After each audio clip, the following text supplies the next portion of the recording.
So welcome everybody here to the Martin Segal Theater Center at the Graduate Center CUNY. I'm thrilled that you all are coming, that you took out time of your for sure busy lives to be here and honor the greats of writing in the world, but especially from the Caribbean universe, and also a contemporary writer who we have with us. I'm Frank Henschke, and I'm the director of the Segal Theater Center. We bridge academia and professional theater, international and American theater. And we started in 2019 a project that was, I think, very significant. It was called ACTE, Caribéennes Théâtrales, where we invited 4 playwrights or 5 from Haiti, Martinique, Guadeloupe, and French-speaking Caribbean writers. But it turned out, as far as we knew, it was the first kind of festival of French-speaking Caribbean playwrights together in one place. And not only, not in Guadeloupe or not in Paris, but it happened here in New York, which speaks to the city. The Caribbean community here is the largest community of people living in diaspora and exile. We have Puerto Rico, Jamaica, Guadeloupe, and it's not really reflected. We see plays from UK, maybe something from France or Germany if you're lucky, and because the government helps so much. But these are voices we all need to hear, and it's very, very important to us. We also would like to welcome our viewers from HowlRound. This is live streamed, and there's a lot of interest in the evening here. We also published a book. It was called New Plays from the Caribbean, and you can get it from our website. And Maryse Condé, who we're also honoring tonight, wrote a little blurb for our book. We're very, very proud that she helped us out. So the evening shouldn't last longer than 90 minutes. We're going to hear 3 excerpts of 3 plays, and followed by a discussion, and also with you, questions with the audience. And we have, of course, Édouard Glissant, who taught here at the Graduate Center. I unfortunately missed him, never met him. It's one of my really great regrets. He was already retired, and I didn't understand. I should have gotten him back here. He was such a great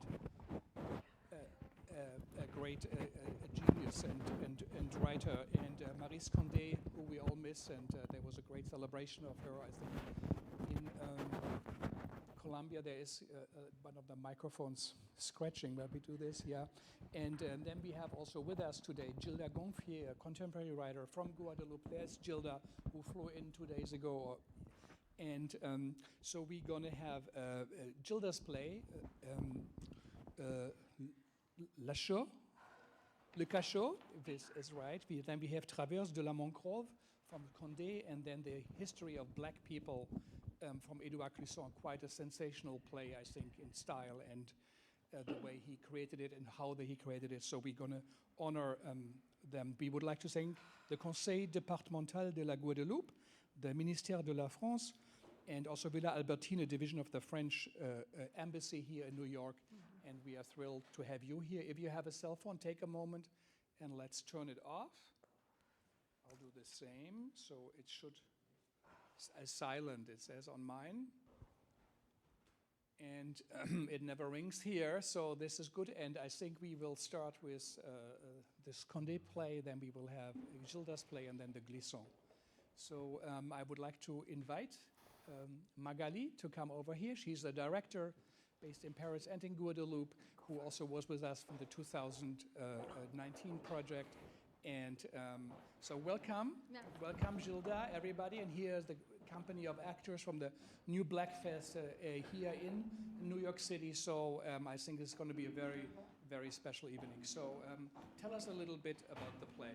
Okay, thank you so much.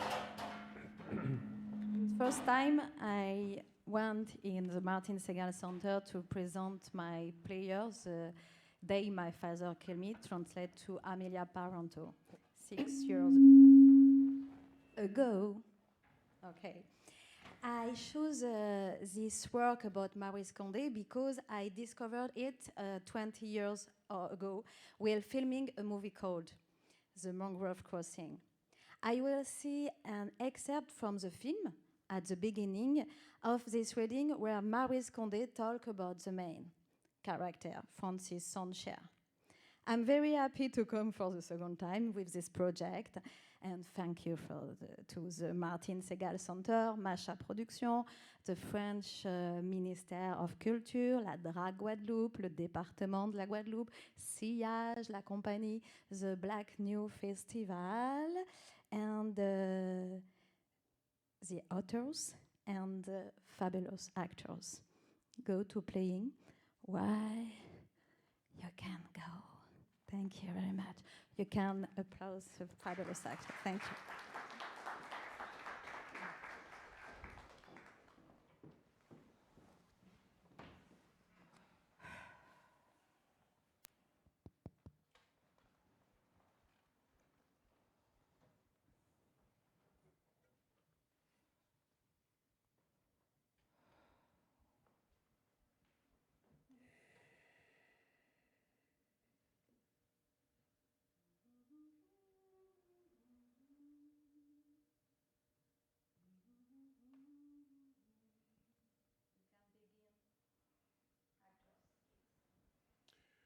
Mesdames et messieurs, je vous dis bonsoir, je vous dis bien bonsoir, la compagnie, bonsoir. Francis Saint-Cher is dead. Mysterious, handsome, cursed, perhaps. Tonight in the heart of Guadeloupe, where the mangrove roots tangle like secrets, the villagers of Rivière-au-Sel gather for his wake. I was the first to know his real name. Moise, the postman, repeats those words to himself as if they give him a ride back to those days he never wanted to share, neither with the two women he loved, Francis, nor with the two children he planted in their wombs. I believe I'm one of the few who understood why Francis came to bury himself here on this island. Not that he told me anything. Oh no, you had to dig beneath the flood of words he poured out every night. Every evening at Chez Christian, when the rum was flowing, Francis talked, and Moise sat across from him, trying to follow, to make sense of it, to read between the lines. Most of the time I didn't say a word. First, because Francis didn't really listen. And then, even if I tried, nothing I said had the weight or the fire of what he threw at me. After I met him, I couldn't see life the same way anymore. Moise understood that Francis was nothing more than a creature with no home to return to. Tonight, he wanted to remember the first time he met that stranger, the one everyone rejected, the one he was the only one to accept. But I want to forget the way we stopped talking to each other. It was Mira. Yes, Mira. The one who brought about the quarrel between Francis and Moise. Moise had smelled the scent of a woman on his friend's clothes. He got jealous, and little by little he joined the ones who hated the man he used to adore.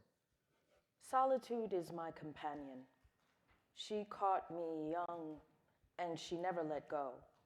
At 5 years old, I ran away for the first time. I just couldn't accept that there was no mama somewhere out there for me. People talk. They don't know what it's like to emerge burning hot from the already cold womb of their mother. Whenever I feel bad, I go down to the little river. I was convinced that she was hiding in the mountains. I go every year on the day my mother died. It's also my birthday. I try to imagine what life would have been like if she had been there to watch me grow up. Mira passed her days the best she could. Sometimes her father would glance at her and say, "You find a husband someday, when I got time for you." I didn't even bother to answer anymore. But then, one evening, everything changed. She went down to the little river and I met Francis Saint-Cher. Je l'ai aimé tout de suite. I didn't want to.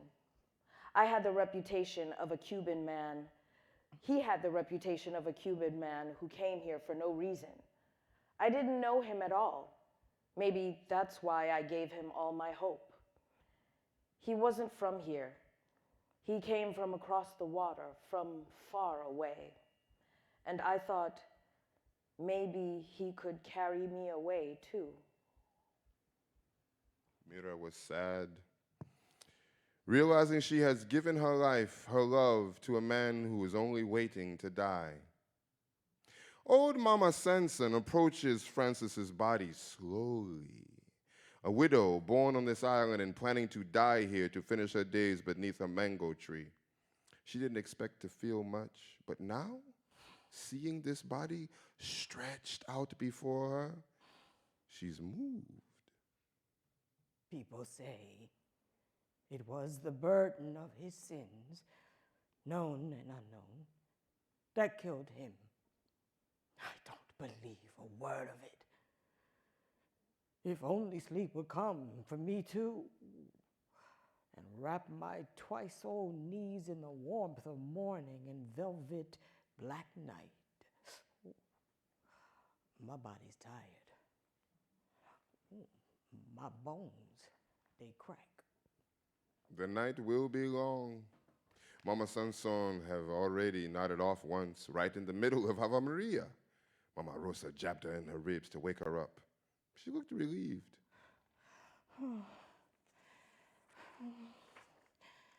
Oh, poor Francis. Not many are here for him. Not many to help him find his way to eternal life. It's the second time Joby sees a dead body, but it's the first time he's ever attended a wake. He didn't even know wakes still existed. He thought they were old things from the days when Sarai was governor, things from childhood, trapped in the mystery of memories, buried in old people's heads. Are you wondering if I wish my father was like yours?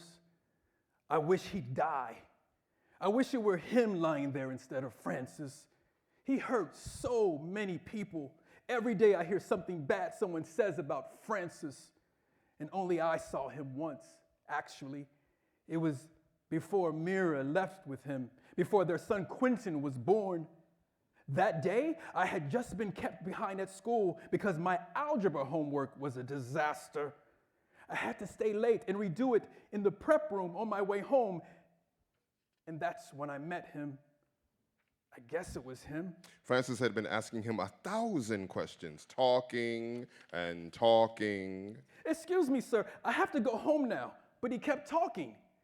I watched the silence in his eyes. All I wanted was to run. I didn't want to hear another word, so I left. I ran faster and faster. Francis Saint-Cher was a bad father, and people didn't understand why Mira came to his wake. People will say she had no respect for herself, but her poor baby, he doesn't even have a single memory of his father, not even a photo. We have plenty of family photos. When I grow up, maybe I'll do something just as terrible as Francis, just to make my father angry. But what? Dina stayed silent throughout the wake, yet it's she who carries the heaviest grief. Not a wife, not even a recognized lover, but the one who loved Francis like no one else here. I married Lulu, very young. My stepfather adored him. He brought me here to Rivière-Selle. I was full of joy. I didn't listen when the women whispered, "There goes the girl from Saint-Martin." He showed me the nursery, a paradise of flowers. But her husband wouldn't let her work there. There's already enough to do at home, He said. So I stayed with the maids, with the children, and little by little that house became my prison, my tomb. No one knows, but Dinah is the one who bears the weight of the tragedy that just played out. Yes, it's me and no one else. One day, the maids and Lulu himself started talking about a stranger, Francis Saint-Cher, a man who stirred up the whole village. Curiosity got the better of her. She went to see the man everyone was whispering about. And right then and there, he turned around toward me, And his eyes, they plunged into mine. And it was like he was reading my thoughts, and he greeted me. I had forgotten that I was a woman. I was scared of the desire that flared up inside of me. She ran home as fast as she could, but that same evening, with all doors and windows shut, Francis came to her. From that night on, no matter what Lulu did, she no longer saw him or even heard him. One night, I stayed beside him, clinging to him like seaweed to the tide. We talked in the dark. I told him about Lulu. And he said, "We are like that, we men torturers. You're still young, still beautiful. Why don't you leave?" It was the last time she saw him. The night mirror ran away. I waited for him in vain. Mira was like a daughter to me. When she came to Lulu's, I loved her at first sight. A fragile little thing, still bleeding from her wounds. Why did you take Francis from me? The only man who was an oasis to my desert. Then she returned in misfortune, with a belly full of shame and pain. She was the cause of all this.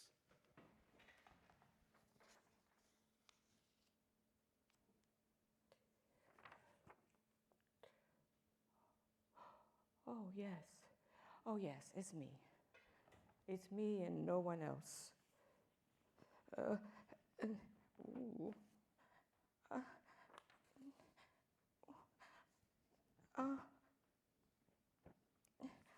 Yes, it's me.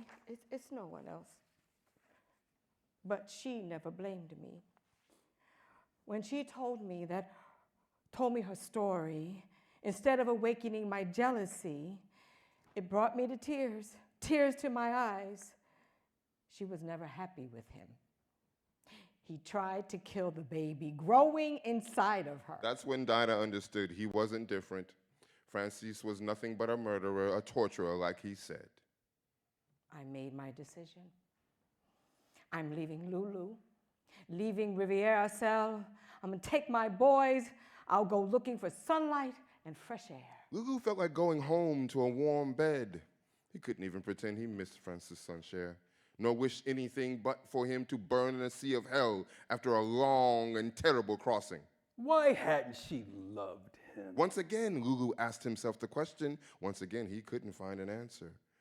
Oh no, it wasn't chanting buzzing in his head. It was bitter thoughts, heavy with regret, murderous thoughts about that malicious corpse, poisoned by hatred that had done him so much harm. He wondered what he was doing there. Listening to those crude jokes, those lies repeated for generations, and that overflow hypocritical prayers. Why does death have this power? Why does it silence hatred, extinguish resentment, and force us to kneel both knees whenever it appears? And worse still, why does it push us to turn a man like Francis Sunshare into some misunderstood hero? Ce qui m'a fasciné dans la veillée, c'est que on est là autour du mort, il est présent, mais c'est pas lui qui est le plus important. Le plus important, ce sont les vivants qui établissent de nouveaux rapports les uns avec les autres, qui, à la faveur de ce moment, se connaissent mieux, pensent un peu à ce qu'ils sont, à ce qu'ils vont devenir, et réfléchissent un peu au sens de la vie qu'ils mènent, au sens de la communauté qu'ils forment. Donc, moi, je trouve que cette veillée un peu imaginaire à laquelle je n'ai pas tellement assisté est un lieu de communication, un lieu de rencontre, un lieu d'échange qui est absolument privilégié. Little by little, the darkness of the night began to fade. and a gentle breeze rose. The mothers who had once been their children's grandmothers or nannies remembered the way they soon needed their milk. The men who had been drinking all night had nothing left to drink and had left as well, abandoning Francis Foncher lying here in this wooden prison.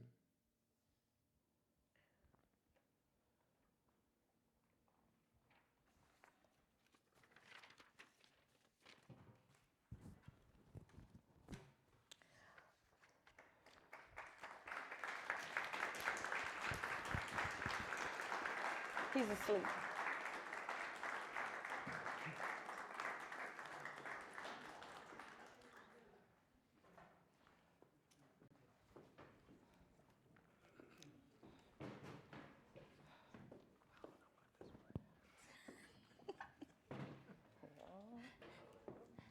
That's my cue.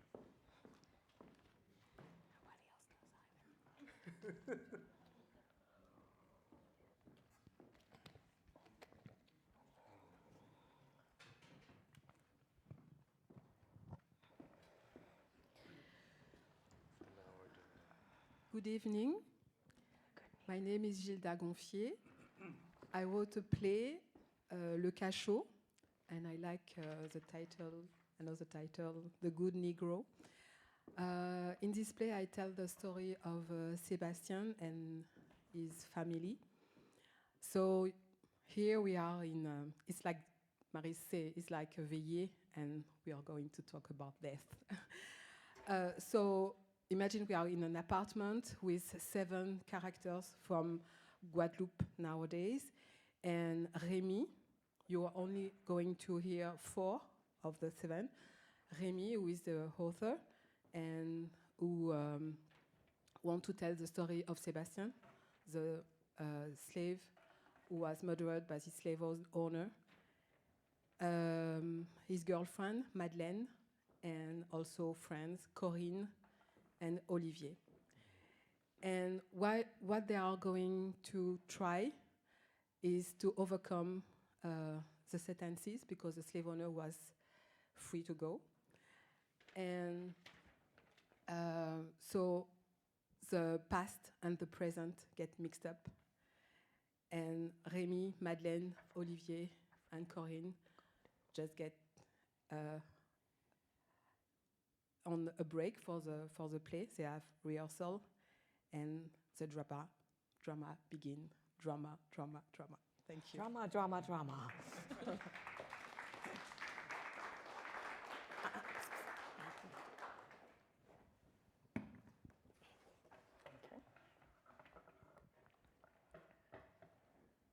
Homicide by negligence or recklessness?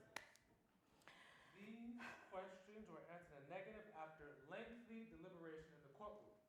And the accused, Louis Joseph Valentin, was found not guilty of the charges against him. Pursuant to Article 338 of the Code of Criminal Investigation, we declare the aforementioned Valentin acquitted of the charge brought against him and order that he be immediately released if he is not detained for any other reason.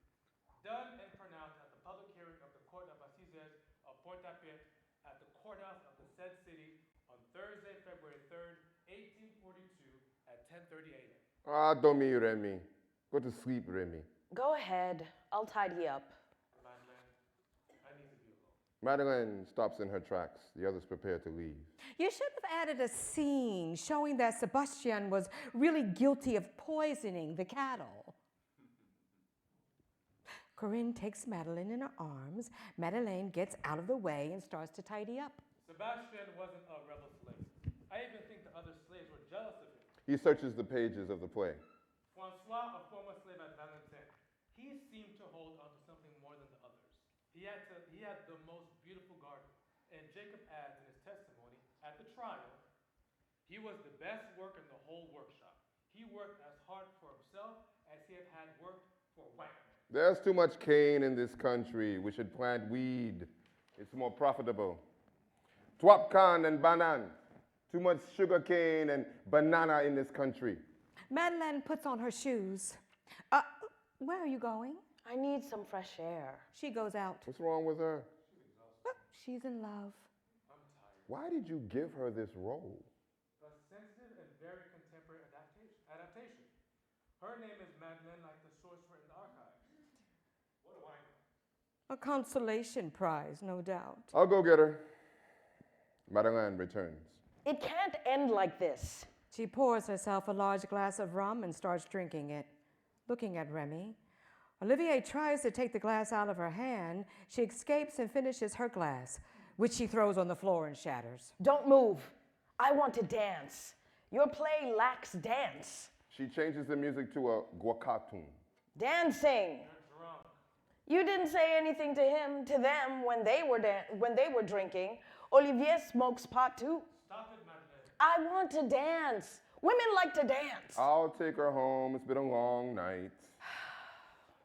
No, you stay here. The play's not over yet. Do you think this is the way out of slavery? One reading and it's over? Well, no, ladies and gentlemen. The dungeon is here. While reciting the description of the dungeon, she chalks a circle on the floor, along with voodoo symbols. A solid masonry structure, exactly closed on all sides, 3 feet 10 inches high and 6 feet long. The floor is neither planked nor tiled. The water dripping from above reduces it to mud. After a while, the sun's heat creates cracks through which water from the sky seeps into the interior. The dungeon is there in each of you. The play is not finished. She sings and draws. Come. Let's talk about this tomorrow. It's all nonsense. The play isn't finished. We've had a long night. We said this text that Reville didn't write. He didn't write anything. He's a fraud, a thief. He stole this text. You're his accomplice. You gave him the Gazette. Reville. Yes, I call you Reville because you're still that little child who mourns the death of a father. Years, 2 centuries later, you're that little boy who was whipped, forced to swallow shit, gagged. Why are you so... This past prevents you from living, from creating, from inventing your life, from loving me. All you're good for is spitting out official gazettes. Where is this gazette? Why did you put me in your play?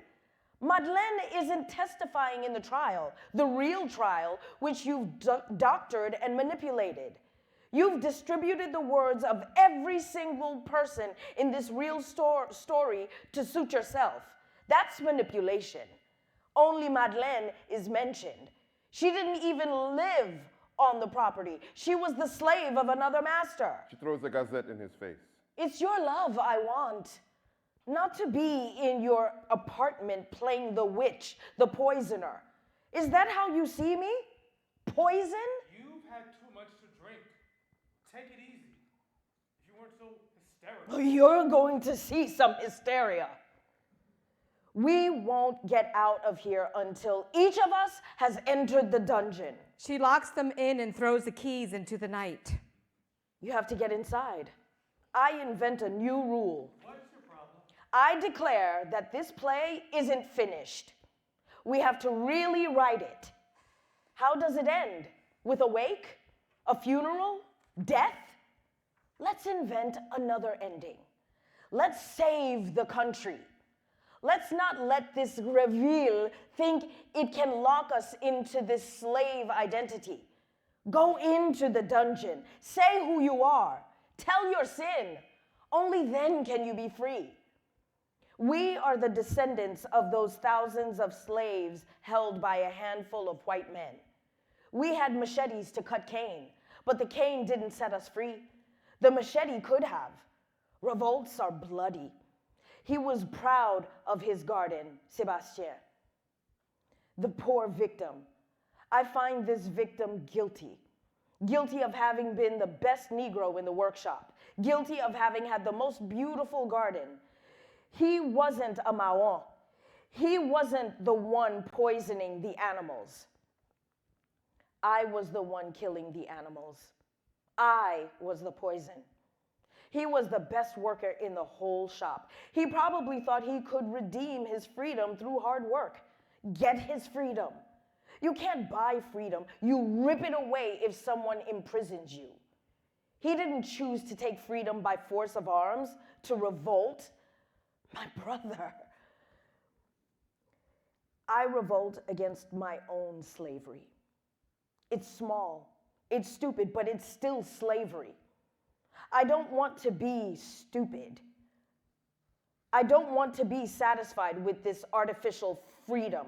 I'm not a woman in this freedom. I've managed with this freedom to get up in the morning and work because I have to, and rush out to buy and console myself with the freedom I no longer have. What are you going to do with this country? What will it be in 20 years? Who will we be? A bunch of Sebastians working in our own little gardens, each one for himself, hoping to buy a little freedom? Who are we? I don't know who I am anymore. And how do we get out? Why are you in such a state? She pushes him away. No one's coming out. You're scared. What are you risking? You went to the dungeon as Greville, the little boy, Sebastian's son. Now go. Say your name. Say who you are, who you really are. Maybe you're fooling them. They don't know your story, but I do. You said we were all guilty. Go into the dungeon and confess your guilt. Admit it at last. Say who you are. I'm right here. I'm not saying anything. I performed your play. I've listened to you who call us guilty, force us into the skin of your characters. I've served you food and drink, watered that fucking plant you're letting die, and now I've got to go home quietly? Say your fault. Say your name. I'll play along. Men don't freak out. What choice do we have? We'll get it to finish your group therapy, Remy. Here we are on the road to recovery. It's time for introductions. It's a bit dramatic, but why not? We're not playing anymore. She goes into the kitchen and brings out a knife. She threatens the others who pretend to approach. Once in the dungeon, she slashes the palm of her hand. I drew the new lines of my destiny in my hand. She gets blood on her face. Stop it, Madeleine. You can't just walk into the dungeon. She makes marks on his face with her blood. Isn't anybody going to stop her? Shh, we're improvising the ending. Say your name. Say your fault. Scene 7. Who are you listening to? Madeleine, the witch of Grandance, Sebastian's sister? Or me, Madeleine, your lover? I don't remember which of us said that we had to know who was responsible for the poisonings. It's Madeleine. She let her brother take the blame. She abandoned him in this dungeon. Do you want her to beg her brother's forgiveness? Take his place? I am Madeleine, the witch of Grandance. She enters the dungeon. I, daughter of this earth, declare myself guilty. Blood washes my face. I am guilty. The walls of my dungeon are so high. The walls of my dungeon are my ignorance, everything I refused and refused to see and accept. My stubbornness, my pain. You, Remy, are the walls of my dungeon. My murdered dreams, my empty belly, my life as a woman stopped. I don't know how to be anything but that, stopped there on the threshold of a stubborn refusal. And I hate myself for it. I hate the stupid, wicked pain of a stubborn little girl. I want to be a woman and I can't. I don't know. Who am I? Madeleine, the witch who procures poison, the one who teaches the secrets of evil.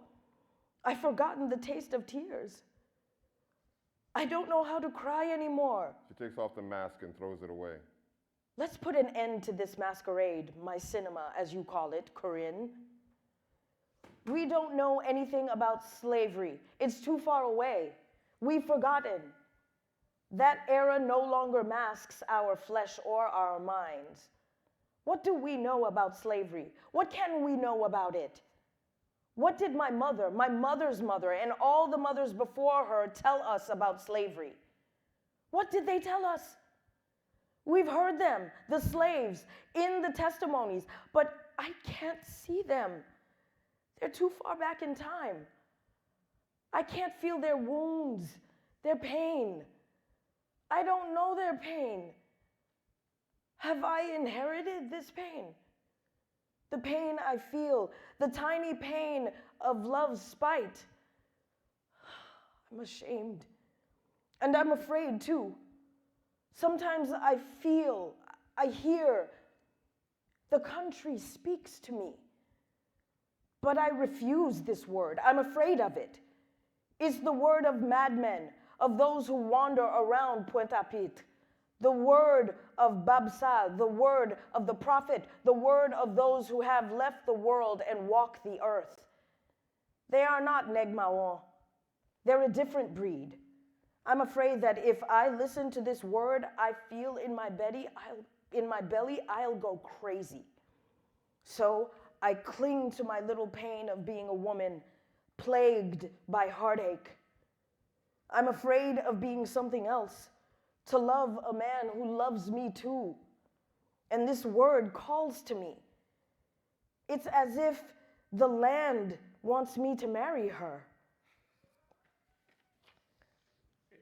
I forbid you to make fun of my pain. Mock yours if you like. Make fun of your father. Leave my father alone. It's your turn. Who are you? My father's worthy son. Ladies' man, rebel, and vagabond. Say your name. Which one?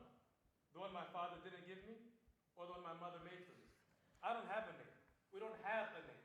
In 1848, we marched in docile ranks for a registrar who gave us a name. Slaves didn't have names. Sebastien, Madeleine, Adeline, Jacob, Rivel had no other names. In 1848, we gave them one and sent them back to their homes. They were free to serve their foreign masters. My name is Remy, and my fault. I'll give you a fault. Charles' fault was giving up his dream of the ocean. Mine was the cane. I want to drive Titans, tow huge cargoes of cane, sluggishly, heavily, dragging behind me a long line of impatient cars, negotiating the bed that would take me to the factory. My childhood dream was cane.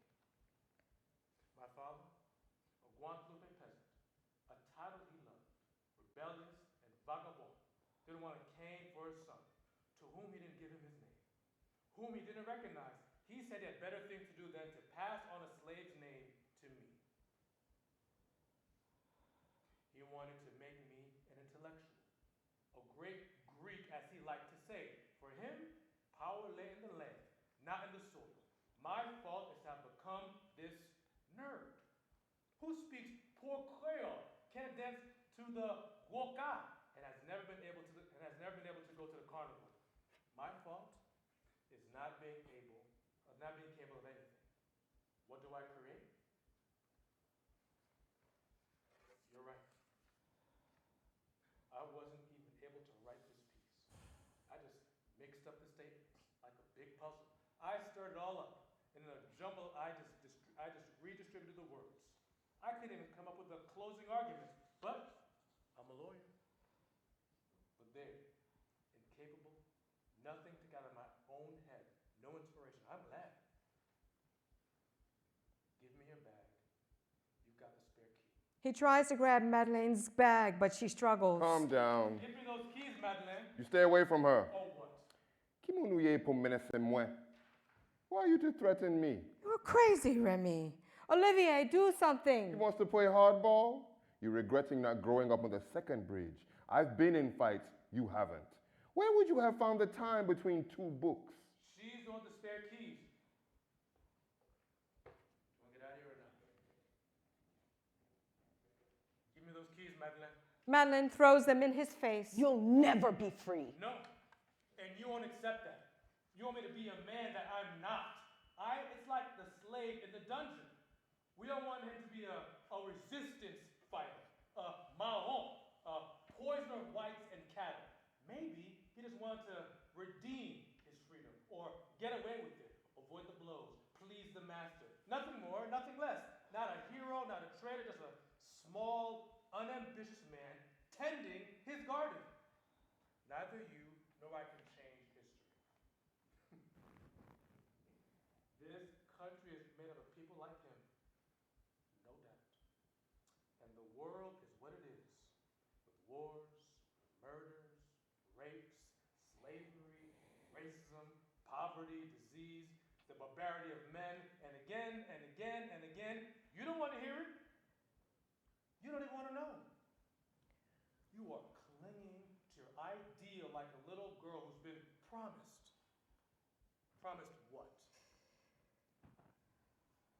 That she'd never lose her illusions about herself and others? Don't try to cure me, console me, free me, or whatever. My father is my business.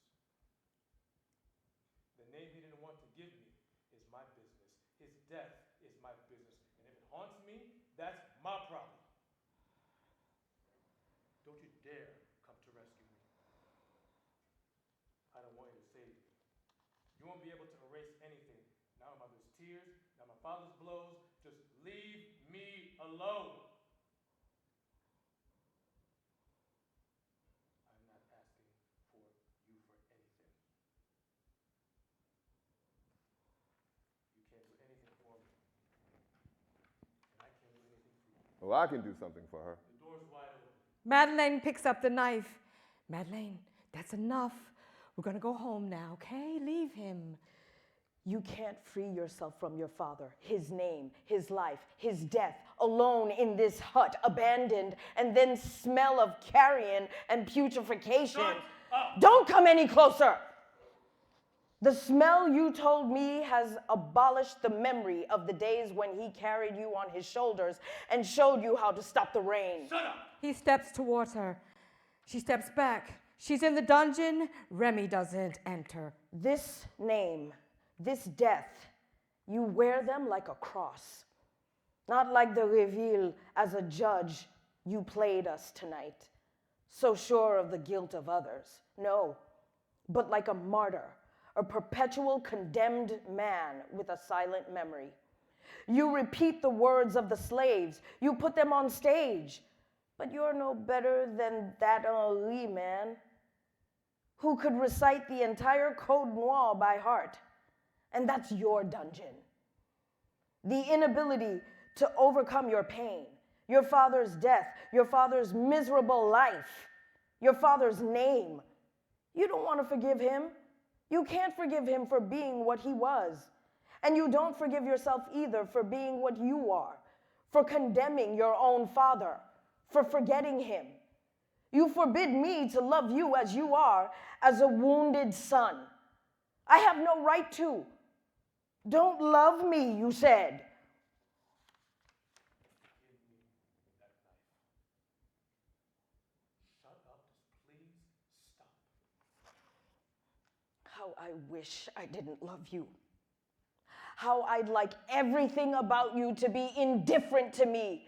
Your voice, your laughter, your smell, your opinion of what I read, what I write, even the color of your shirts. Just stop. Can't you see I'm stopped, frozen in pain, stubborn? Can't you see that I only know how to love you? She hasn't let go of the knife. Oh, too bad for me. He picks up the knife and points it at her belly. Madeleine, Madeleine, no! no!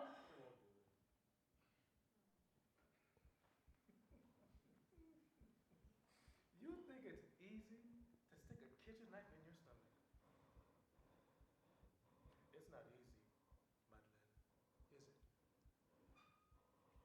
She falls to her knees, knife still in her hand. Remy kneels down as if to tame her. The others are paralyzed. Don't you know how to give up? You have to live, Madeleine. Live and give up. My heart's cracked. You can't pick up the pieces. Grow up and don't be stupid. Give me the knife. Give me the knife!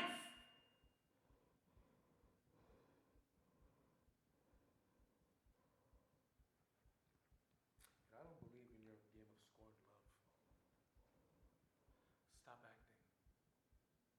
At least I tried to cut short the evil spells. Madeleine screams and cowers on the knife before lying on the floor with the knife in her hand. Remy picks it up and puts it away in the kitchen. Madeleine settles into the fetal position. She picks up the pages of the Gazette. She flips through them. Madeleine smiles, then bursts out laughing. She reads notices from the Gazette Officielle. Notice, a free public course on the care to be given to those asphyxiated by submersion will be opened on Monday, February 28th at 11 o'clock in the morning at the Hôtel de la Mairie in Pointe-de-Pitre. This course, run by Madame Ruby, member of the Athénée des Arts et Sciences de Paris and teacher for the Société Générale Internationale des Naufrages, section de la Guadeloupe, will continue on Mondays, Wednesdays, and Fridays of each week at the same time. The Société Générale Internationale des Naufrages. Olivier takes the Gazette from her. Josephine Cabres, age 23, servant and her 3 children, Edouard, age 3, Marie Adalena, age 18 months, and Francois Jules, age 4 days, all born in this commune, who will take the patronymic name Montcharry by Sir Montcharry Marios, owner domiciled in the said place. Corinne takes the Gazette. Etienne Noir, age 51, farmer born and resident in this commune, who will take the patronymic name of Entre Deux by Sir Jean-Baptiste Julien, resident owner, domiciled in the same place.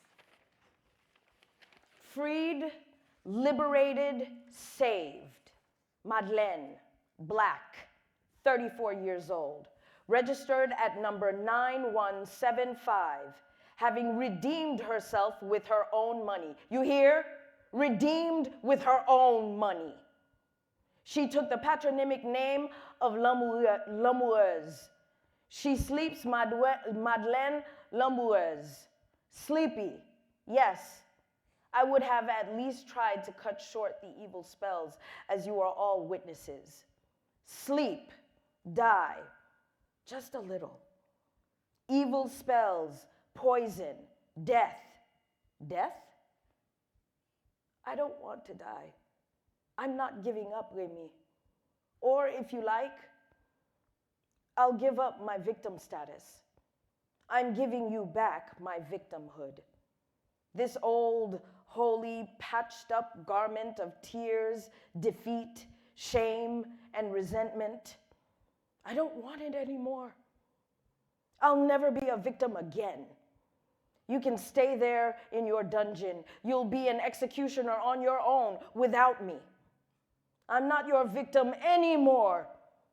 All you have to do is play alone. I'll save myself like a big girl. I'm redeeming myself with my own money. Never again. I swear it to Jesus who's above my head. I'm not a victim. I've cut through the evil. She goes out, curtain.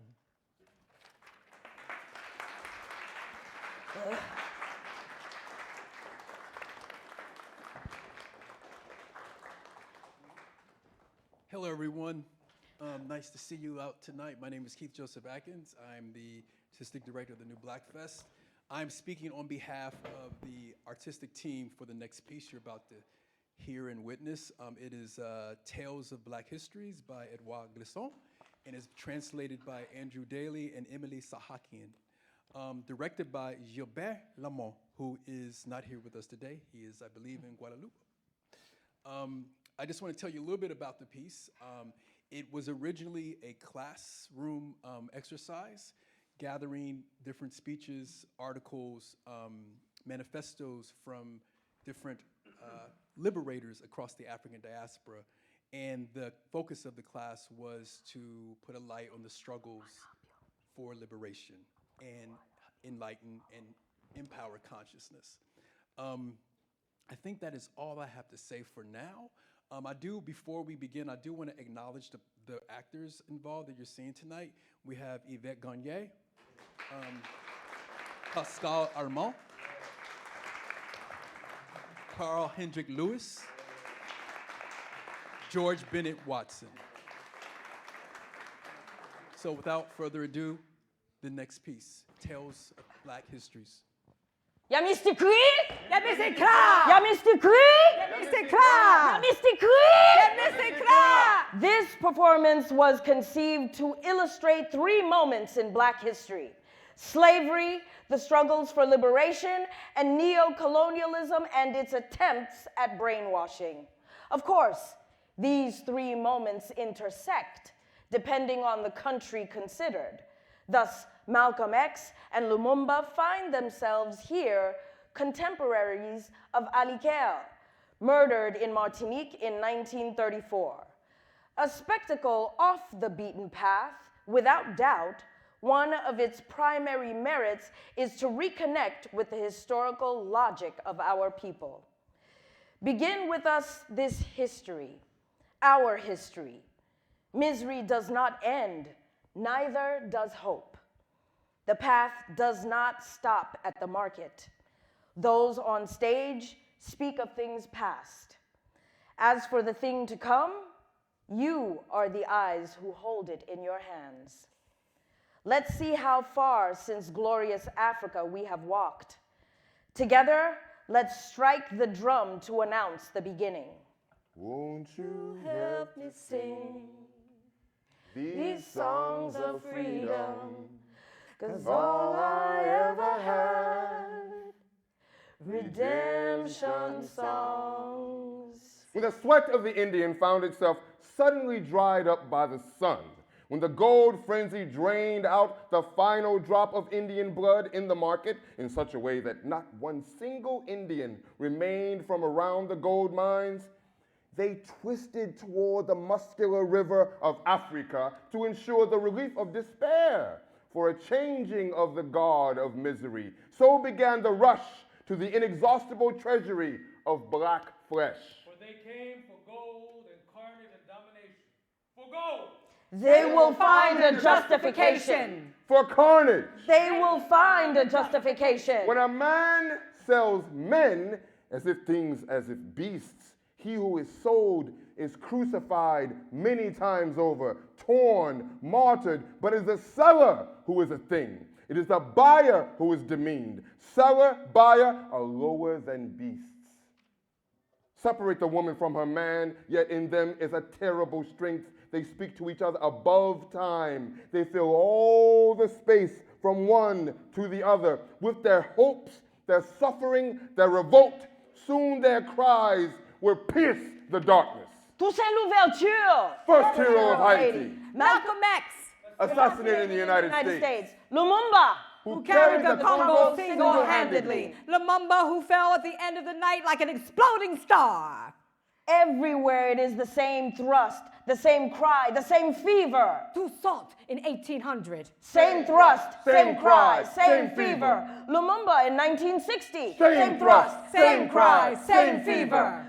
Malcolm X in 1970. Same thrust, same cry, same fever. Malcolm X killed by the same executioner who murdered Lumumba. Same thrust, same cry, same fever. Malcolm X, who said, having always known that I will die a violent death, I have tried to prepare myself. Same thrust, same cry, same fever. fever. Malcolm X killed by the same bullet that uprooted Martin Luther King.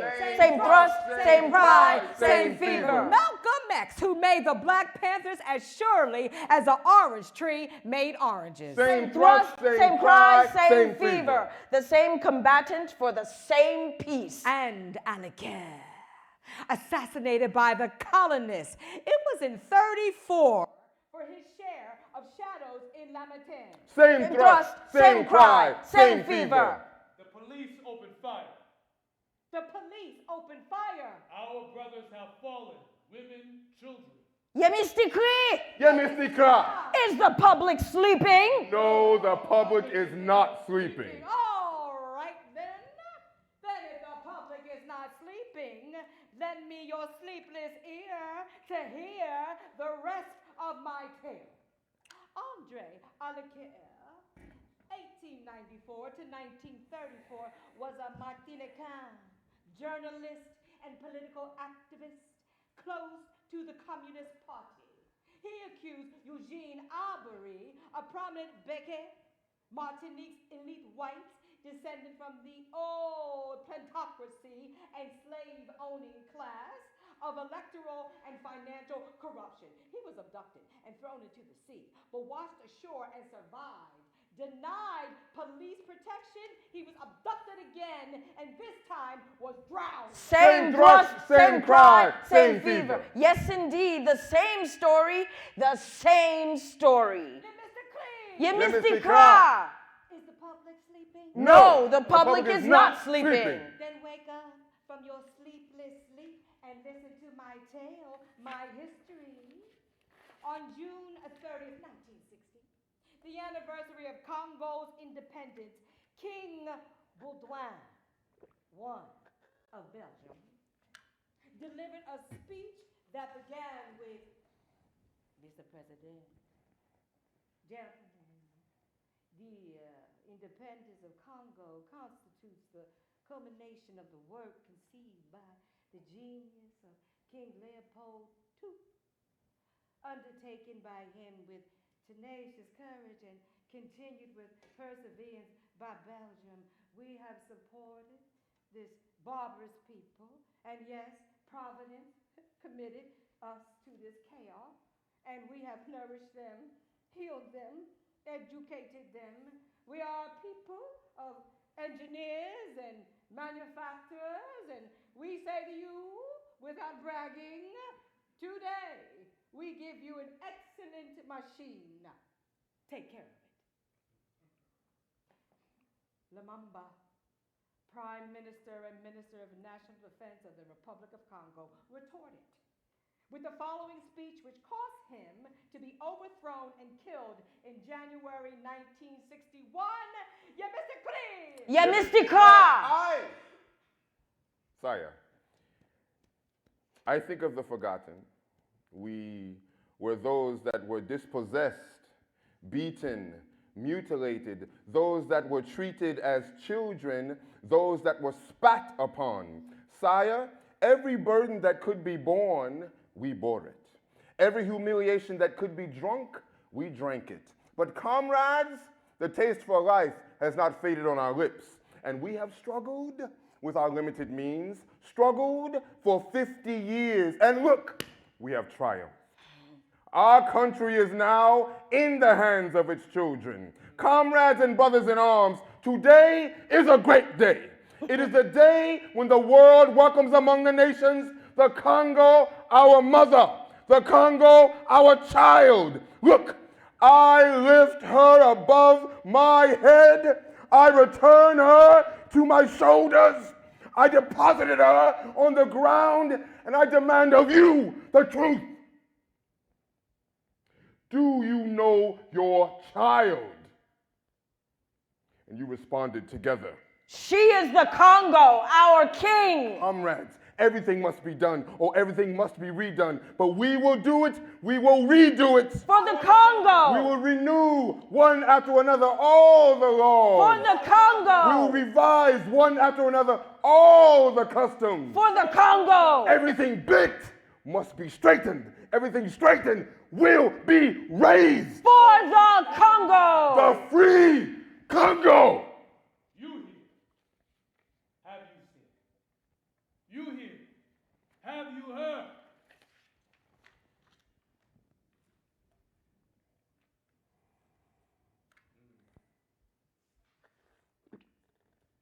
Look at this little one. So stunted. And the second one, so frail. And this one, much bigger, but not yet your motion. The fourth follows like a little puppy. And the last one, he is old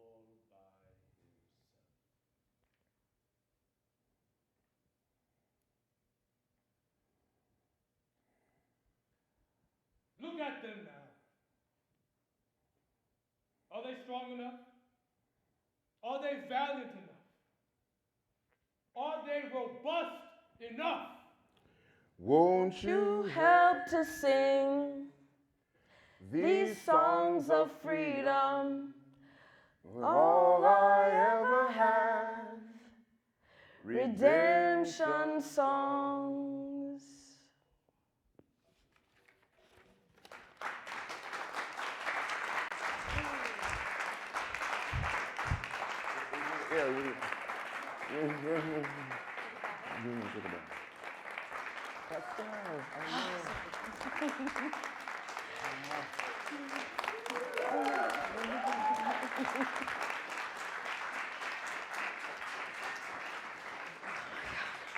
Thank you again for the actors. Another round of applause for these amazing actors. Lord.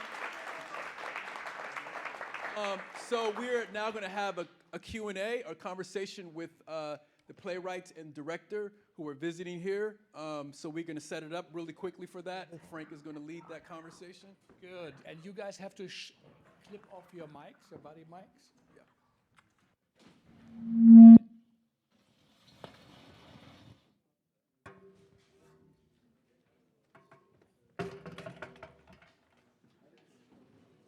Come closer. Please, you're going to be with us, right? If they want to, if anybody wants to, or they can get a mic.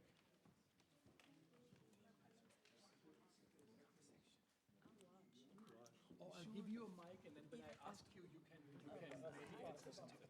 Okay, so let's sit down.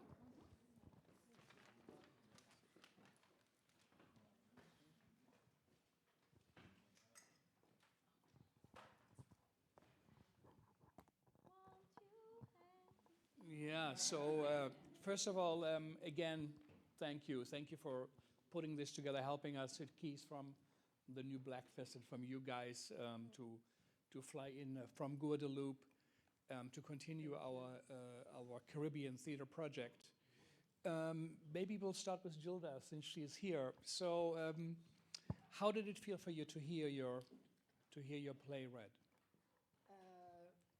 Very moving because I met the actors this morning and we have little time and they are so great. The play is still it's only a text. There are no mise en scène, and so what I would like is one day to have the play made somehow. When did you had the idea for the play, and what is it about?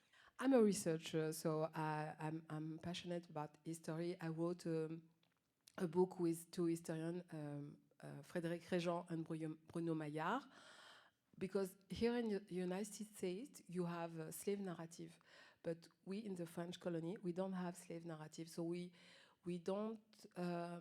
are not able to hear and to have the words of our ancestors. And so when I found the first trial, the Valentin, Louis-Joseph Valentin, slave owner, I didn't know that slaves could testify against their master before the French government, and that they have the courage because they still owned by the slave master, and they have the courage. They speak Creole, and all is translated by French officer. But still, for me, as a slave descendant, these words are precious because it's what they left us. And I wanted to tell the story, so all I do is tell this story in every way with historian. So the book is published aux éditions Fayard, and you can find it if you want. It's in French, not translated in English yet. and I'm still doing the research because I want us to remember that the enslaved people were men and women and children, and not only victims. They were victims. I don't deny it, obviously, but they have their humanity, and I'm directly. My ancestors were freed in 1846 and 1847. In French colony, we have 2 emancipation, and the last was in 1848. And so there is enslaved people who, like Madeleine say it in the play, paid with their work for their freedom. And I want to tell their story too, and I do research to escape the world and their words and tell their story, the story of the woman, especially the woman and the children also. Has the play ever been done yet? No, not at all.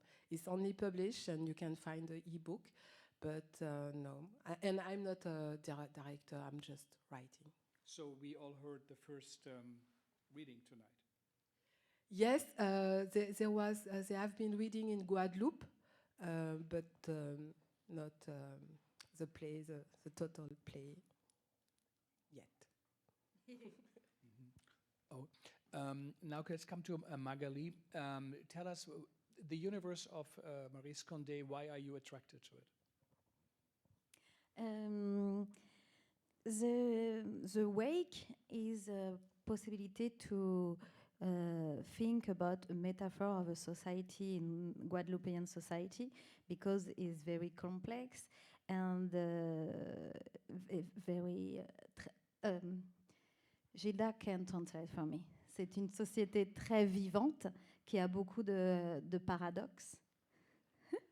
So, you see, it's the metaphor of la veillée, the wake, and like Maryse said, it's the entire society.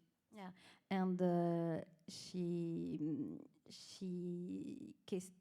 answered about what's a Guadeloupean, about at what time you are Guadeloupean, and because Francis Sanchez is dead and is a Cuban, is stranger, we don't know who is it, and I think it's interesting, and everybody in this veillée, I think it's theater, the veillée, because we have Condé, we have everybody can speak about soi-même, himself, and you can speak about everybody. Mm-hmm. So did you both meet her? Were you friends with Maryse Condé? Yes, the movie Magali showed to you was, I don't remember the years, but 2008. German woman. No, 2004. German woman came to Guadeloupe, and they interviewed Maryse Condé, and we had to play ourselves in a house. So a bunch of friends, we just play along, and only woman plays yes. in this movie. And there was a coffin in the house, like a real veillée, and it was like we can all address the issue in Guadeloupe with violence, with love story, but all musical, work-craft. Yes, but only women. Yes, only women.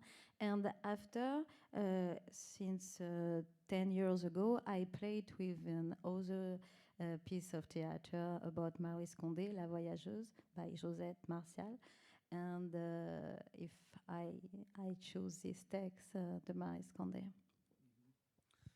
Before we come to the debate, what does Maryse Condé mean to you as a writer, next generation? What does she represent in the universe of Caribbean writing? So Maryse Condé is for me a storyteller, and obviously because I want to be a writer, I think I am a writer. So it's my heritage, and also in 2001, with Amédée Hugues Despointes, she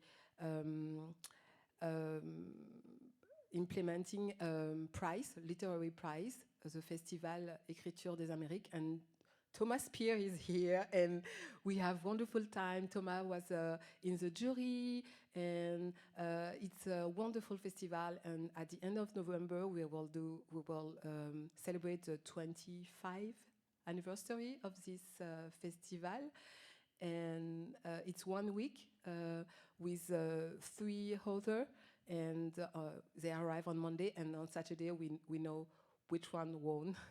And it's a lot of drama each time.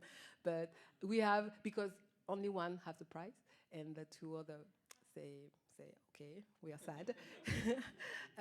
But they do all, because Guadeloupe is an archipelago, so they go all in all the island to meet the people. And I'm going to host in Basse-Terre and Petit-Bourg reading and conference and meeting about and Maryse, she wanted to do that, so we began in 2001, and yes, she's meaningful to me. And I didn't want to come to New York alone, and because I'm a little shy, so I'm very happy and very grateful that Gilbert and Magali was okay to come with me, and I wanted to, because we are a little island, but we are great. we have a lot of story to tell, and for me, Guadeloupe, Martinique is same thing. We have the same history. There are sisters. Yes, and. And Maryse Condé, for me, it's the first time I wrote Guadeloupean in the book. And la manière de parler, les expressions. The way of talking, yeah. Expressions. Yeah, let's come to the third place, the great Édouard Glissant, who actually taught here at the Graduate Center. I'm terribly, really, as I said earlier, so sorry that I missed him. I didn't understand perhaps fully who he was. And what a great mind, his idea about the creolization, the archipelagos, and the poetic relations. It's just sensational, and so many people around the world, some at least claim they read him daily, like Etel Adnan. He's a guiding star in kind of also transforming in a way just his field of writing. He's really such a great master. We couldn't have Emily Sahakian with us, the translator. She couldn't fly in, so we are going to talk to her right now. She wants to tell us a little bit about the translation and what the play meant, and then we come to you, to your experience of doing it, and let's see if this works. Emily, can you hear us? Yes. And so tell us a little bit about the play. Yes. So I'm thinking about this play. The prompt that you shared with me was Caribbean Right. And so this play from 1971, Martinique, as Keith mentioned at the start, was collectively devised by a group of teachers. And they brought, can you hear me? Yes, it's perfect. Oh, great. Okay, so they brought source texts that they felt best represented Black and colonial history. And so that was Creole songs, political speeches, historical archival documents, for instance, the notice of a slave auction scene, and literature, post-colonial literature that at that time was not taught in schools, but was really important according to Glissant's idea of the science of the self. This literature was really important for understanding what it meant to be Martinican in 1971 at a time where the schools were teaching our ancestors the blonde, blue-eyed Gauls. And so Glissant was the director, and he wrote this beautiful transition poetry. We heard a lot of that transition poetry in the reading today.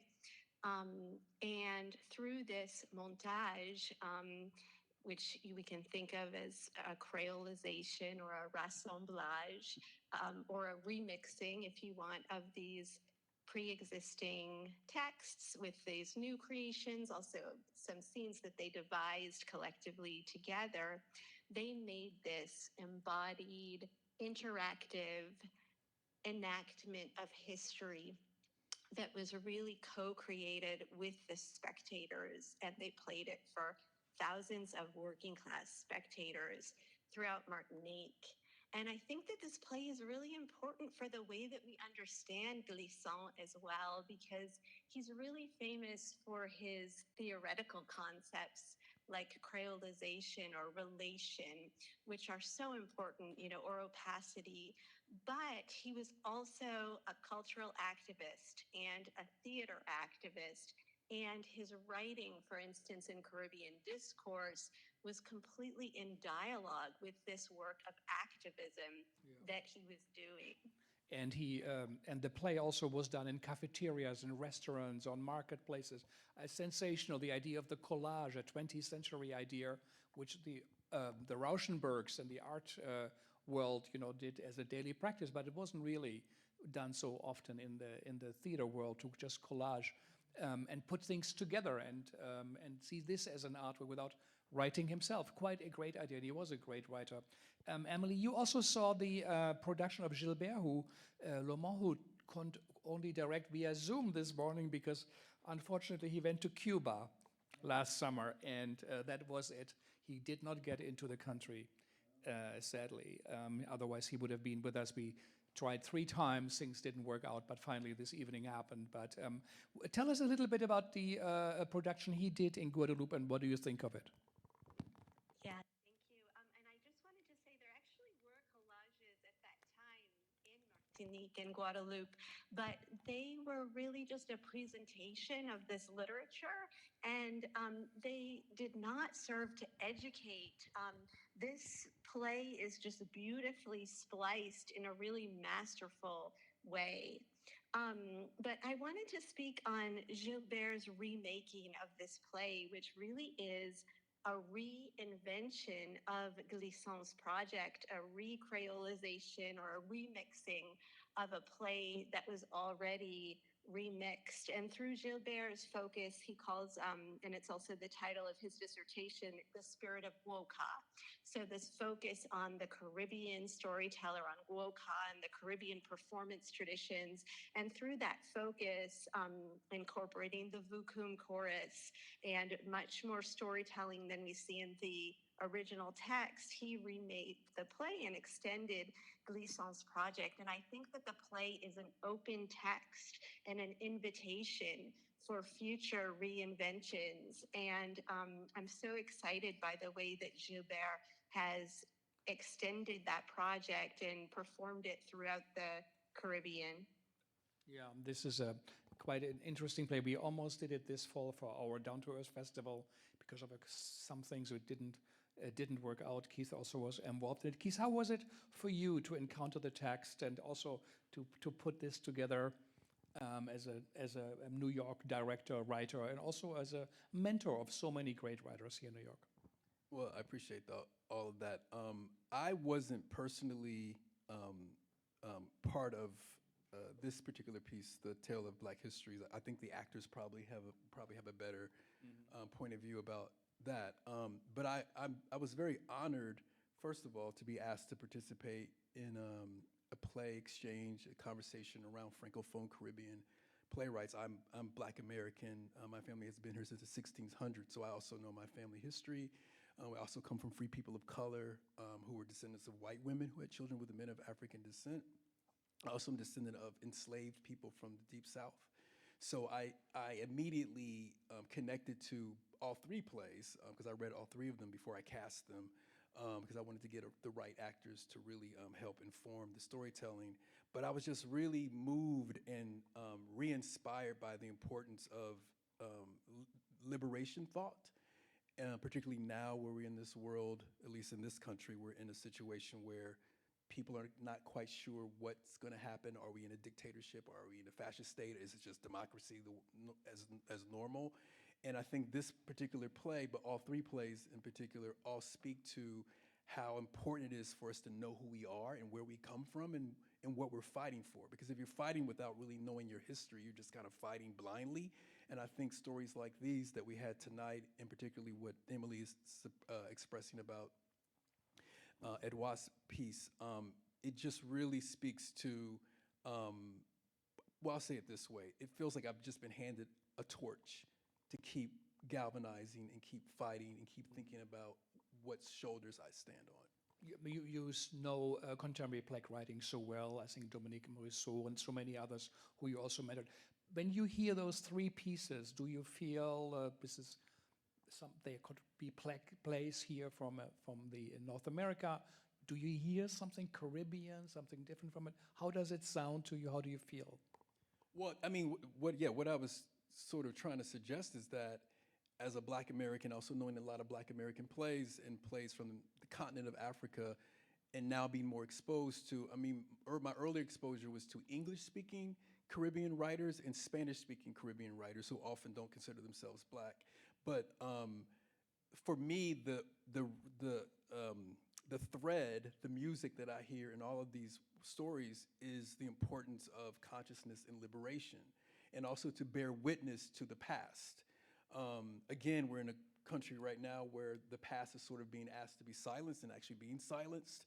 And for these plays to exist, the plays you just mentioned, playwrights Dominique Morisseau, Marcus Garley, but also Gilda, these stories just really just double down unapologetically in the importance of the Black voice.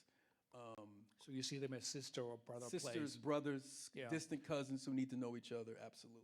Maybe to the actors, I don't know, if you have a mic, is there something, how did it feel for you guys?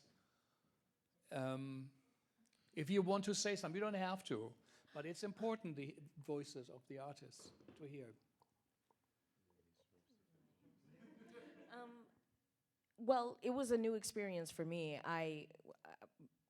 Dealing with directors from Francophone,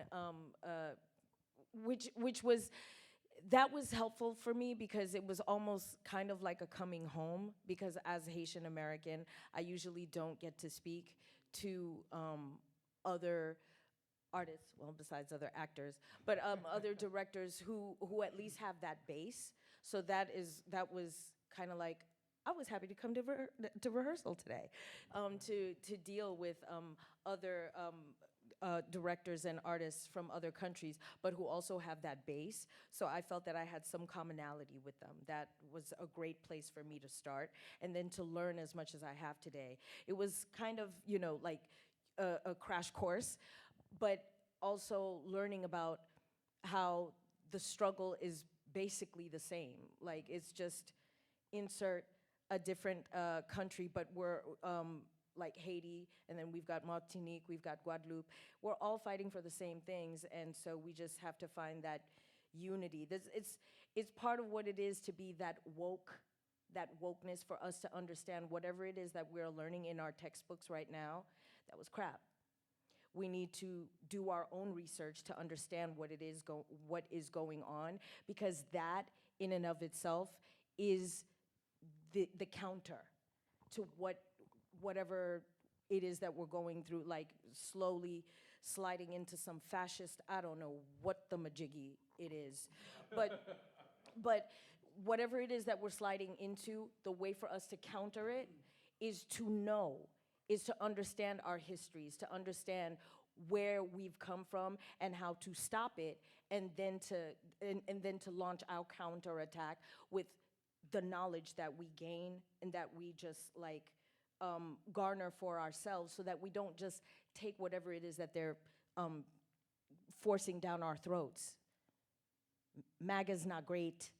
we know it, we feel it. We're about to have a Thanksgiving where we don't have any food on our tables. You understand what it is? So I'm just here.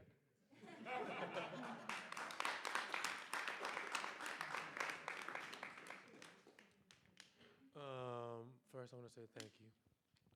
Hold closer a little. First, I want to say thank you. It was a beautiful day, and similar, it was a little of a crash course. Of doing 3 different worlds within a few hours. Very fun.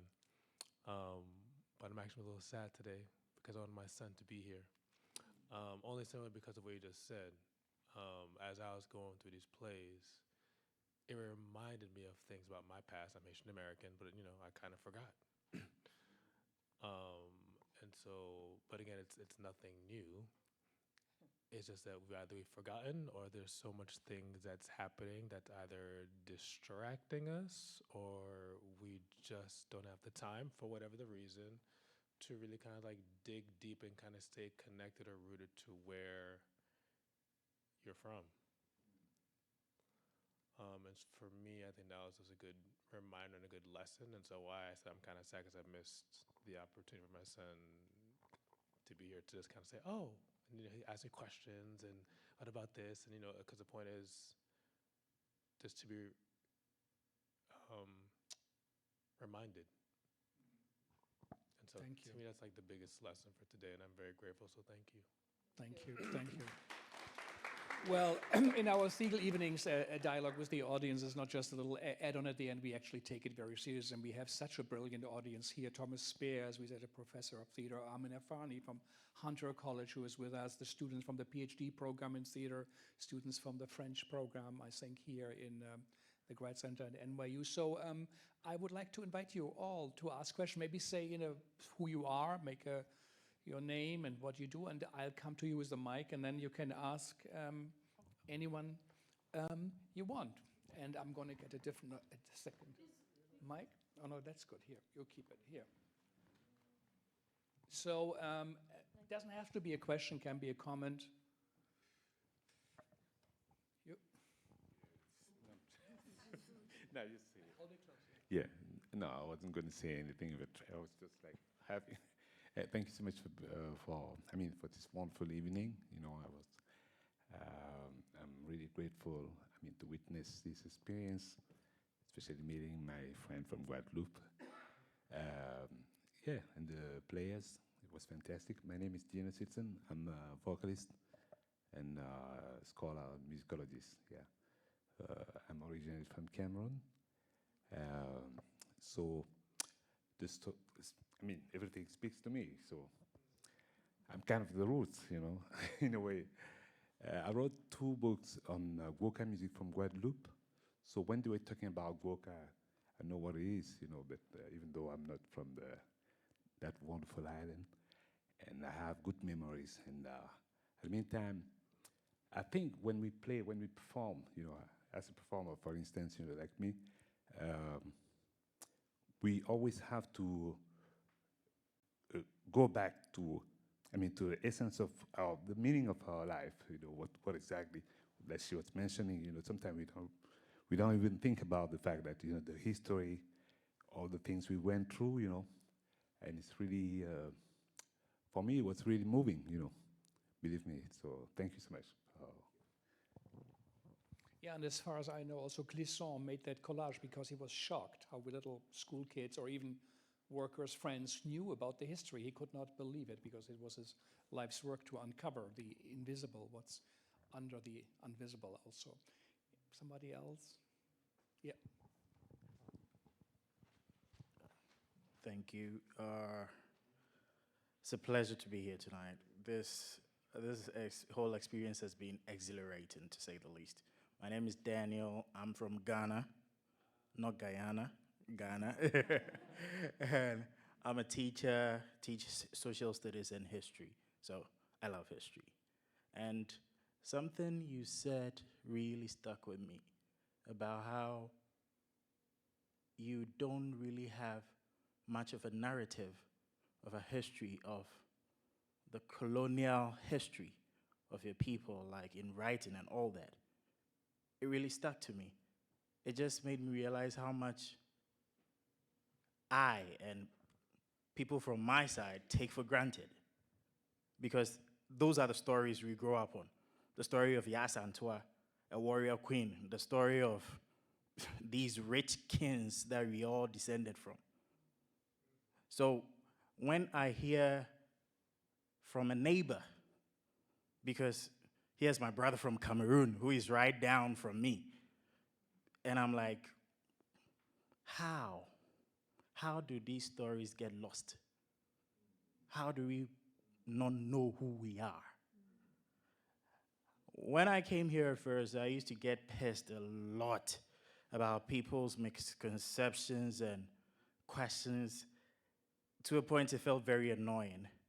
But as time passed, the annoyance changed to, what's the word I'm looking for? Sympathy.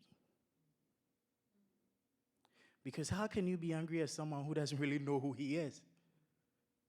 How can you be pissed at someone who is asking and saying things based on ignorance, out of the ignorance he or she has been fed?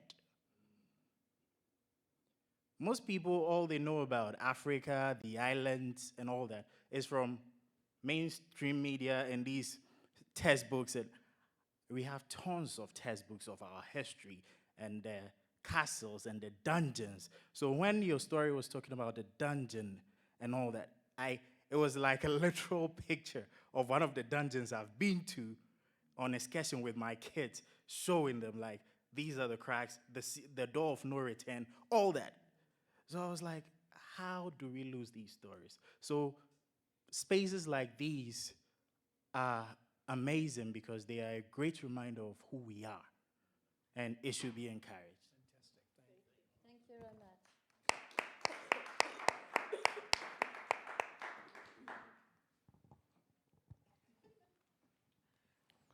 So, merci beaucoup. Thank you a lot for this. I'm really happy to hear our stories in English. My name is Jean-Luc Stanislas. I'm a filmmaker. I'm from Guadeloupe. I know both of them. And I think that the fact that it's happening in New York is great because I believe that all of the diaspora is here. I don't think there is another country in the world that all of us are. So I'm really happy that this is happening today in New York. Thank you very much for. Thank you.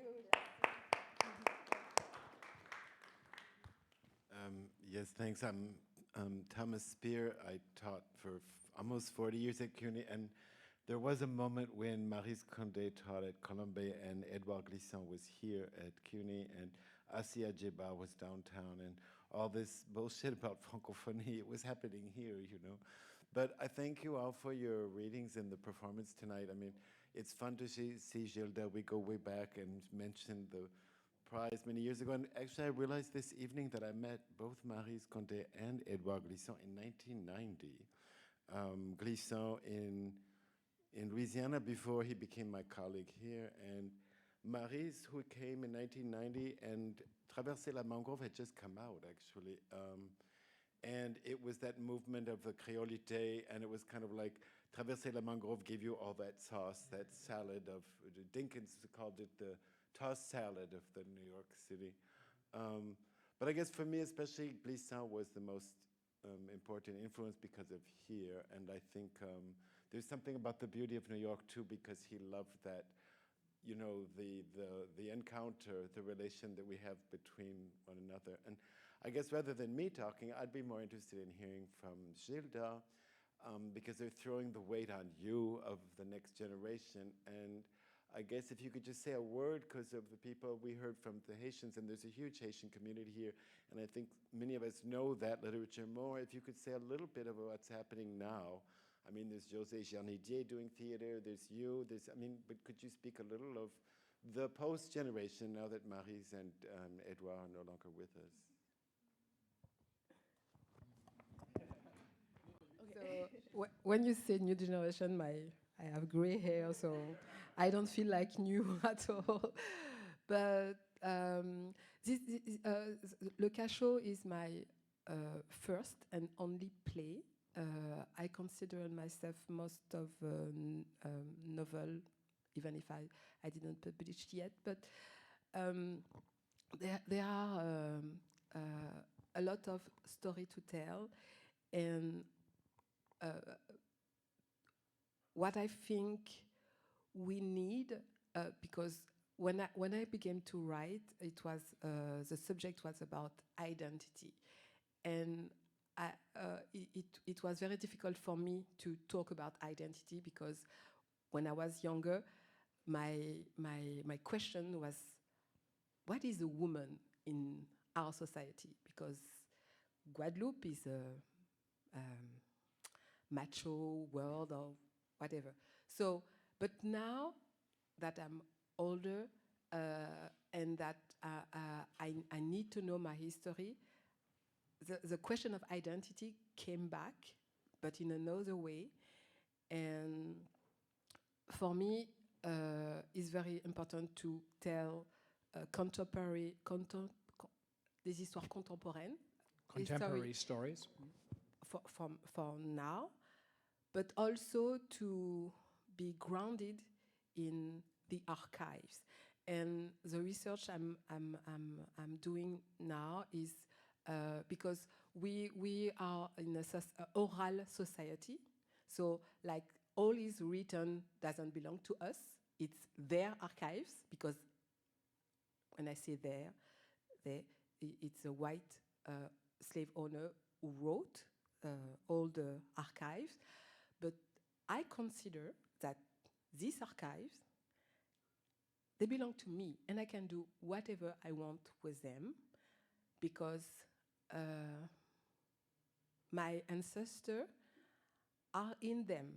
So I'm working with German Theresa Goethel and in Heidelberg, and I want to go to Puerto Rico also to tell, because we have only caricatural, je sais pas comment on dit caricatural. Caricatures. Yes, of enslaved people. Do you know, my next project is about, the title is The Dangerous. Do you know that in the law, when they couldn't condemn a slave by the justice, and they sent them away in Senegal. But Senegal was too far, so they sell them to Puerto Rico. And so there is a history there. I want to go to Puerto Rico. I want to go to do an inquiry about a woman. Her name is Cathy Chet, and she was cast away to Puerto Rico. She freed herself, she came back to Guadeloupe, and she was sent back to Puerto Rico. So we have a lot of story, and there are, all these stories are in the archives. And I love fiction, but I love literature, but I think you can tell story and tell the truth with fiction. So this is what I'm doing, and I'm not the only one doing it in Guadeloupe. And like Thomas said, José Jarnidier and a lot of other people, and Magali also, in the play also, but and also Gisèle Pinault, you remember her, and Gertie Dambury. So yes, many of them are still in Guadeloupe. Gilbert Laumord. So maybe we have one or two more questions. Two last one, you, and then we'll have you. Okay. Thank you. Hi, thank you so much. My name is Jasmine. I'm a PhD student here, and one of my chapters focuses on Ina Césaire, and something that I'm encountering as someone who's based in the United States is the problems of the archive and connecting to archives that are, you know, in Guadeloupe and Martinique. And so I'm curious, what were the challenges of putting this together, and what do you feel like are steps to kind of connect these archives and Francophone, Anglophone, Black writers like Ina Césaire and Condé, more to bring them in the United States.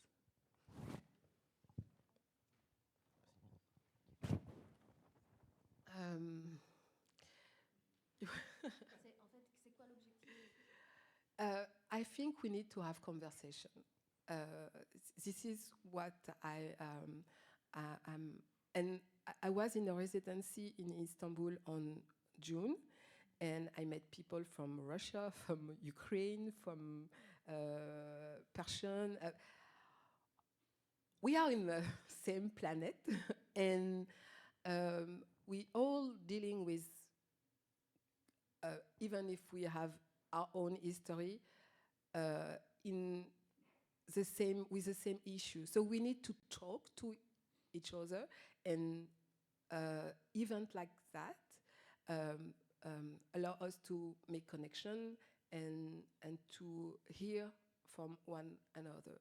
And I would be happy to share with you what I found in the archives, and you can also share with me, and we can build the knowledge of who we are.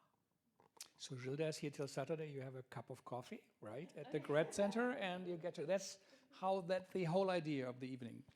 Okay, I'll be conscious of time, so I'll be short. Thank you so much. In fact, none of them say anything, but I'm here with a group of the French program at the Graduate Center, and I think also the comparative literature and sociology, and they are being very quiet and silent on the back, but we just read Traversée de la Mangrove of Maryse Condé last week. So today, normally at this time, we're supposed to be in class. I wanted to acknowledge them and say thank you to you on their behalf and on myself, because it was really a bliss for me to, and I guess for them too maybe, to connect like that with this whole creolization and Caribbean stories and history, and at the same time something very actual. And this is my question for you, Gilda, is I feel like in your play there was this tension, because you just said your theme originally was identity, and there was this tension between Madeleine and the boyfriend, Remy. Thank you. This tension between their past, something that is haunting them, and at the same time they are like intimate, present love story. And I don't know if you could talk more into this little tension here, because I feel like there was a lot going on in this tension, and how you connect this history and this present intimate life. Thank you. It's a good question, and I still learning, and I work with intuition, and for me, we have slavery is heavy. It's so heavy, and we have this heritage with us. I cannot be anything else. I know my history, I do my research, and I'm that. But I also want to be a woman now, and I think that if I think of my greats, the furthermore I could go, it was in 1777, Jean-Baptiste Lazare, he was a fisherman. My father was a fisherman, and in the same area, and the mother was freed first, and after the son, and for the emancipation, the father.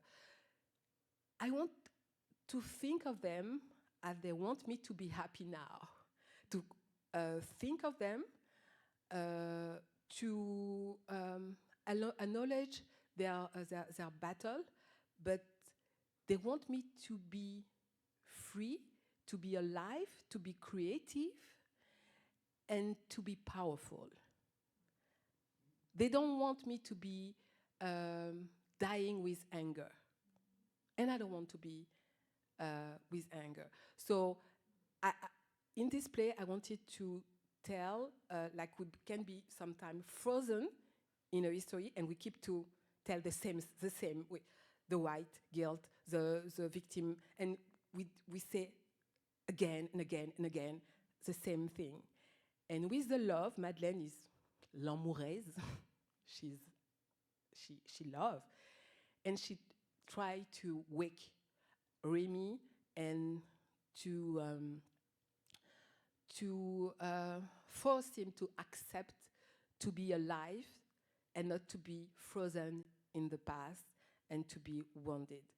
And I love this couple because I think what stuck our island, because Guadeloupe and Martinique, we are French, we have the money of European Union, we have, and we're still stuck. We have homeless people, we have the health, it's the drugs, like we are stuck. But we need to remind that our ancestors survived and that we are powerful, and we will be powerful with the love. And I think men, particularly, should learn how to love their woman well, because you cannot build a society, because slavery is violence, and if you don't acknowledge your history and what this violence do to you as a man, you can build a society. Well, these are quite significant words, and what you do, I think you brought your love, and you too, and we can feel that. So it's really wonderful to have you here. They are here Thank you so much, because this man, he is, because you don't know me, but Jean-Luc knows that I am shy, and I want to stay in Guadeloupe, but since 2 years ago, I decided to see the world, and I thank you so much because you helped me to go to Istanbul and to be here, and I'm very grateful to be here and to talk to you all. Thank you so much, so much. Yeah, thank you. Thanks to the Grad Center, the Segal Center, Keith's New Blackfist, and important to have great artists come, but also important to really have a good audience, people who listen. You know, it's the same, and I think this we had tonight, so really thank you for taking your time. We're going to have a little reception. You put on a little bit music again, and we have some wine, and really say hello, and also among each other. So many people met in our events, and it's always been meaningful. So thank you for coming. Thank you.